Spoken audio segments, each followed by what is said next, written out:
Dernier épisode en date, parce que c'est sûrement pas le dernier tout court, de la querelle homérique entre Gustave et l'abonné au Monde du village. Il faut dire que ce dernier, notre macronien chef, pour une fois a dégainé le premier en disant que si on continuait à perturber la vie sociale en défilant comme ça dans la rue sous n'importe quel prétexte, eh ben on risquait de compromettre le paiement des retraites et de la Sécu.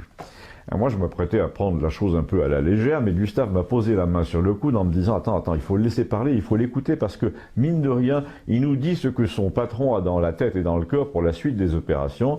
Et la suite, c'est que comme notre président là, est incapable de se faire respecter, comme les flics sont sur les genoux et sur les dents, comme l'armée n'est pas très chaude pour jouer le maintien de l'ordre tout en se laissant insulter par des gamins en basket à 100 € piqués la veille d'ailleurs chez Gosport, Sa Majesté n'a plus qu'un seul choix, c'est de dresser les gens les uns contre les autres en retardant le paiement des retraites et des allocations et en disant que c'est le désordre créé par tous ces gilets jaunes-là, de semaine en semaine, qui est la cause des dysfonctionnements afin d'essayer d'obtenir que la population générale devienne haineuse à leur encontre. Il a déjà essayé par presse interposée de faire dire aux commerçants que c'était un désastre pour l'activité, qu'ils allaient devoir licencier afin que l'opinion soit bien remontée contre ceux qui défilent.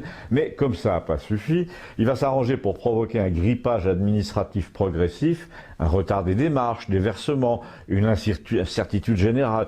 Et là, si tu fais le compte, me dit Gustave, il aura tout essayé, les faire passer pour d'extrême droite, antisémites, encore là récemment, après 3 minutes de déclaration présidentielle, il a cité le mot, de les faire passer pour des gens de la classe moyenne qui ne sont pas à plaindre parce qu'ils ont de l'argent, pour des violents, pour des séditieux, pour des gens qui mettent les conducteurs en danger sur la route les jours de manifestation. Ensuite, il a essayé de séparer d'eux les gens bien avec qui on peut discuter, débattre, etc.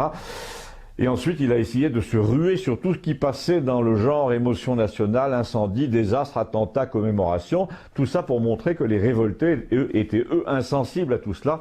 Et effectivement, ils sont insensibles, mais ils ne le sont qu'aux pressions journalistiques, policières, administratives. Donc il reste qu'une solution, les faire haïr par la population en affamant les gens et en disant, vous voyez bien, si vous n'avez pas encore touché votre retraite, votre salaire ce mois-ci, si l'immobilier est en baisse, si les ventes dans les magasins sont en berne, c'est parce qu'ils sont en train d'arrêter la machine économique.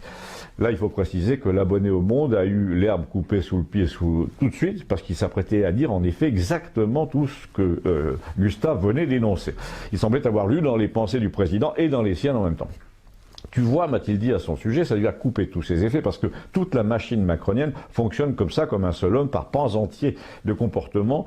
Elle pense la même chose. Les journaux disent tellement tous pareil qu'il suffit d'en lire un pour savoir ce qu'il fallait dire aujourd'hui. Et les journalistes à la télé sont carrément devenus des propagandistes. Il y a quelques mois, ils disaient on va examiner ça. Désormais, ils disent mais qu'est-ce que vous examinez? Qu'est-ce que vous cherchez là-dessous? Le président vous a répété 20 fois ce qu'il fallait en penser. Et vous ne le pensez toujours pas. Mais c'est de l'acharnement, c'est du complotisme.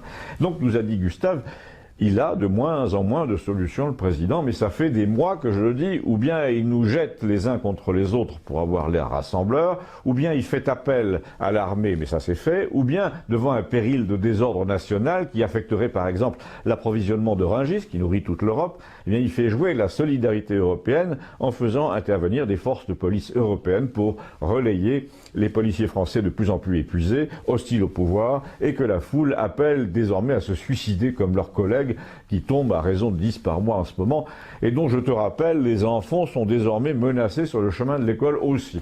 Bon, en résumé, un pouvoir incapable de dissoudre l'Assemblée, de se remettre en question, et qui fait appel à l'étranger pour lutter contre une révolte interne, ben on a déjà vu ça dans l'histoire de France, et ça a mal fini.